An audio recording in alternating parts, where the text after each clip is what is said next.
looking across the start line with just under 2 minutes to go until the start for the first class of the 2015 Rolex Fastnet race. Looking across, we're looking now at the multi-hulls with just 1 minute and 45 seconds to go until their start. They're all working their way up to the line. Most of them have chosen to start on the island side of the line, closest to the race organisers down on the island down there. They're looking for the slightest bit of breeze that they can find, because it's been a very, very light start to this day so far, which was forecast right from the outset, so they would have known that. They're looking for the tiniest bit of breeze to get themselves off this line. Now, these are some of the fastest boats in the world. They don't need an awful lot of breeze to get going, but as I look down the line, we have Prince de Bretagne probably halfway down the line as you looked away from the island. Then alongside her we have Spindrift, the giant 130-foot trimaran, just lining herself up. We just hear there, that's 1 minute to go until the start of the 2015 Rolex Fastnet race. Then looking down further towards the island, we have Phaedo, one of the Mod 70s. She's got her Jenica set, her Code Zero set, and is making her way in towards the line. There's 37 seconds to go now until the start. Oman Sail right in on the closest to the island there. They appear to have sort of run out of a little bit of breeze actually at the moment, and most of the boats with just 25 seconds to go until the start are actually a little way back from the line, but that's certainly better than being over it. It would be a very punishing penalty to have to carry that. You don't want to make that kind of mistake early on. We're just coming up now to 10 seconds now until the start of the first class in the 2015 Fastnet race. 3, 2, 1. There goes the gun. That is the first start of the 2015 Rolex Fastnet race, with the big multi-hulls coming off the line with 608 miles ahead of them over the next few days. So the multi-hulls underway now and inching across the line as the helicopters buzz overhead. But as Matt was saying, better to be that side of the line than over and trying to fight your way back. Ian Moore with me here at the squadron, and well, what do you make of it, Ian? Yeah, well, luckily nobody has been pushed over the line, but they are all struggling a little bit in a light breeze to make way. The Mod 70s, as we expected, Phaedo's actually made really quite a nice start. She picked up a little pressure, and she's actually managed, looks like she's managed to sail through the lee of Spindrift, which is no mean feat looking at the size of Spindrift's rig.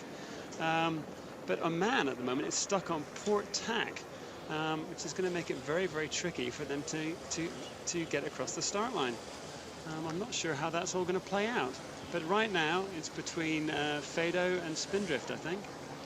Prince de Bretagne further up the line. Just a gentle fluttering in the foresail there, but really could do with a bit more breeze. We're right alongside Prince de Bretagne, and they are just about ghosting along, but only just. Whether they're actually making distance over the ground is debatable. I guess one of the issues will be is that they need to clear the line before the next start, because at the moment, I'm not sure, you'll be able to tell me better because you're on the line there, but I'm not sure that they've actually crossed the line yet.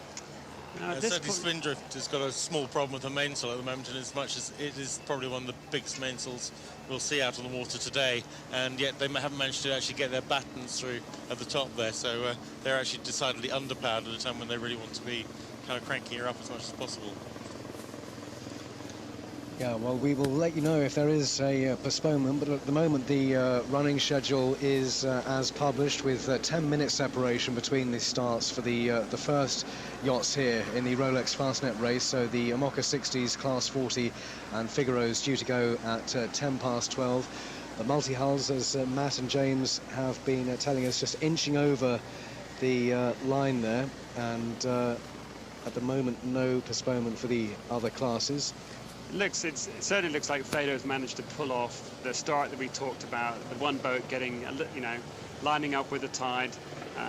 So they're actually going to cross, they're going to be the first boat to cross the start line. And the other Mod 70s still on port, still struggling to get out to that inner distance mark. They actually have to make sure they leave that inner distance mark to port, and at the moment they're struggling to make way actually against the tide to get back out to that inner distance mark. Well, we're just coming up towards the line now. We're now looking down at the transit. There's a set of lights that define, will help you identify the transit where it is. And I can tell you, looking down at that line now, it's not the kind of news you'd want to hear from the start, but no one has yet actually crossed the line. It's that tricky at the moment. Phaedo is indeed the closest. She's probably only a few meters away. In fact, I think her bows, looking at the transit, are right on the line now. So she's just about ghosting across it. Next across will be Spindrift and then Prince de Bretagne. But, well, what an unusual start to a classic offshore race. I was going to ask Ian earlier on if you were envious that you weren't out there, but I guess right now you're not that. This very second, I'm very happy to be watching it with you, Simon. Obviously, we were planning on doing the Fastnet race with Bellamente, and unfortunately the boat had to pull out. The owner of the boat, Hatfouth, had to go back to America for some business commitments. But yes, no, right now I'm very pleased to be with you here watching all the activities and festivities.